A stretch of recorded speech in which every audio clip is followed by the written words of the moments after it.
Surya channel. இன்றைக்கி என்ன நம்ம பார்க்க போகிறோம்னா மீன் வறுவல் தான் பார்க்க போகிறோம். மீன் வறுவலுக்கு நம்ம என்னென்ன போடலான்னு பார்க்கலாமா?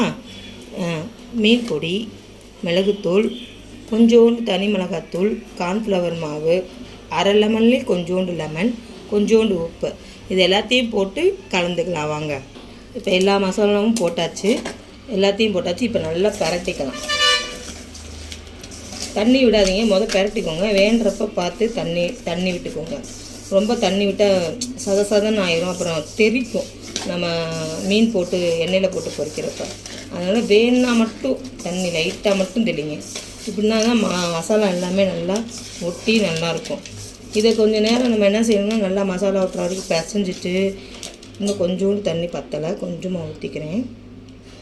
லைட்டாக தான் இப்படி தெளிச்சிட்டு இப்படி நல்லா பரட்டிட்டு கொஞ்சம் 2 மணி நேரம் ஃப்ரிட்ஜில்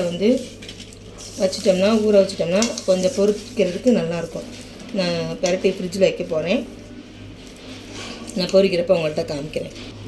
வாங்க, ஃப்ரிட்ஜிலேருந்து ஊறிடுச்சு. இப்போ பொரித்து பார்க்கலாமா? நல்லா ஊறிருக்கு, பொரிக்கலாமா?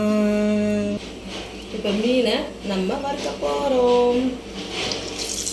ஏற்கனவே இப்போ போட்டு பார்த்தேன், சூப்பராக இருந்துச்சு. திருப்பி இது செகண்ட் பேட்ச் போடுறேன். மீனை போட்டோடனே திருப்பி விட்டுறாதீங்க, அது கொஞ்சம் நேரம் நல்லா வேகணும். அது கொஞ்சம் ரெஸ்ட்டு விட்டு நல்லா வேக விடணும். பாருங்கள், மீன் மசாலா திரியாமல் அழகாக அதிலே ஒட்டிருக்கு. ஒரு சைடு வெந்துருச்சு, இன்னொரு சைடு வேக வைக்கலாம். இப்போ நல்லா மீன் 2 பக்கமும் நல்லா வெந்துருச்சு. இதை நம்ம டேஸ்டிங் பார்க்கலாமா?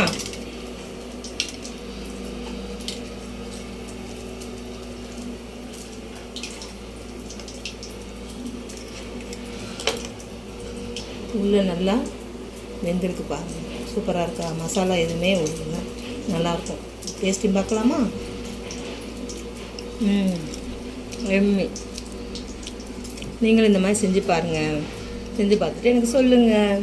சப்ஸ்கிரைப் பண்ணுங்கள். தேங்க்யூ. வாழ்க வளமுடன்.